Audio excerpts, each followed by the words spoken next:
pulau kecil aja bisa bikin konflik. Gimana kalau yang diperebutin tambang emas? Nih, kasus 4 pulau antara Sumut dan Aceh bakal bikin lo mikir, siapa yang ngatur sebenarnya? Jo, kalau rumah kontrakan gue diperebutin 2 RT, bisa masuk berita gak? Bisa, asal kontrakannya di atas tambang perasaan. Lah, gue aja nambang utang. Tapi ribut-ribut gini nggak muncul dari langit, bro. Ada sejarah, ada data, dan ada yang main di balik layar.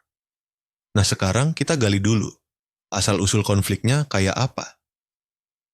Cerita dimulai dari keputusan Kemendagri bulan April 2025 yang nyatakan 4 pulau itu masuk Sumut. Warga Aceh ngamuk karena dari dulu mereka udah ngurusin itu wilayah. Ujung-ujungnya jadi perseteruan 2 provinsi. Jo, pemerintah kok suka bikin keputusan yang bikin rame ya? Mungkin karena sepi kalau gak bikin episode drama daerah. Ya udah sekalian casting sinetron, perebutan pulau, cinta 2 provinsi. Mungkin karena sepi kalau nggak bikin episode drama daerah. Tapi sebelum ngebahas siapa yang baper duluan, kita harus balik ke belakang.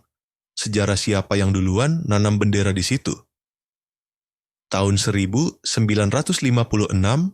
bagian Aceh Barat. Tahun 1999,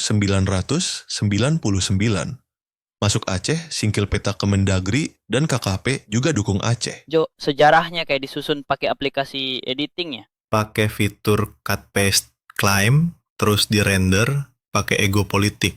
Tapi rendernya nge-lag, raket jadi korban buffering.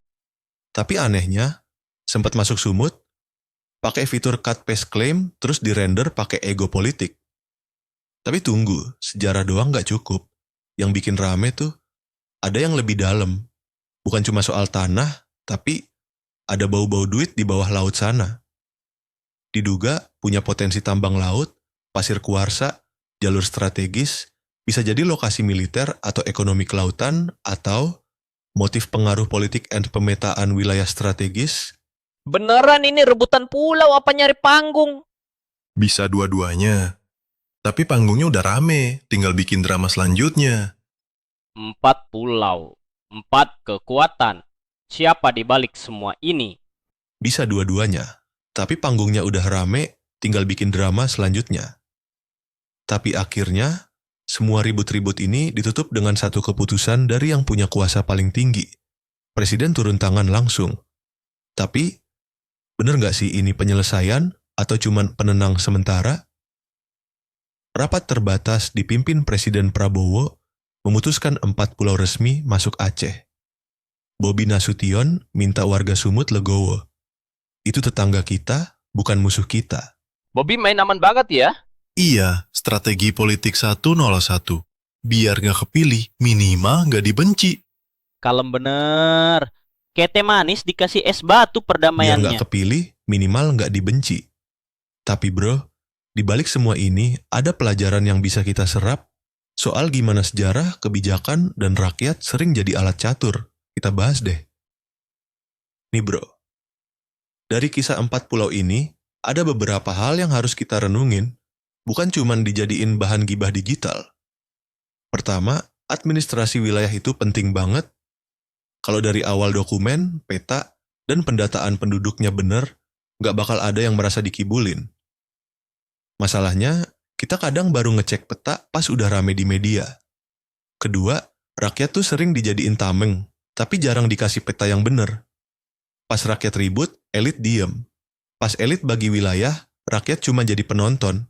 Nah, itu yang harus kita ubah. Ketiga, hoax tuh gampang banget berkembang kalau datanya lemah. Bayangin, orang bisa percaya pulau pindah tempat cuma karena TikTok. Jadi ya, penting banget media ngasih informasi yang utuh dan nggak setengah-setengah.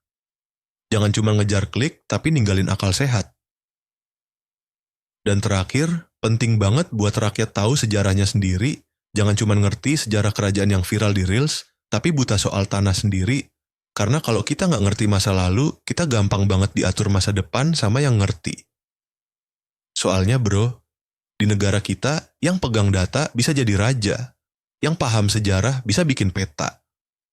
Tapi yang cuma scroll-scroll doang, bisa-bisa cuma jadi titik di pojokan Google Maps, nggak dianggap apa-apa. Lo yakin rakyat bisa mikir jernih di tengah narasi kayak gini? Bisa, asal kuota nggak habis dikotain prank sama slot gacor. Berarti peta Indonesia ke depan tergantung sinyal dan algoritma ya? Gimana menurut lu, bro? Apakah keputusan ini fair atau ada permainan halus di balik layar? Kasih pendapat lu di komentar. Jangan lupa like, share, dan subscribe. Biar kita bisa terus ngebongkar cerita-cerita absurd yang terlalu nyata untuk dibilang fiksi.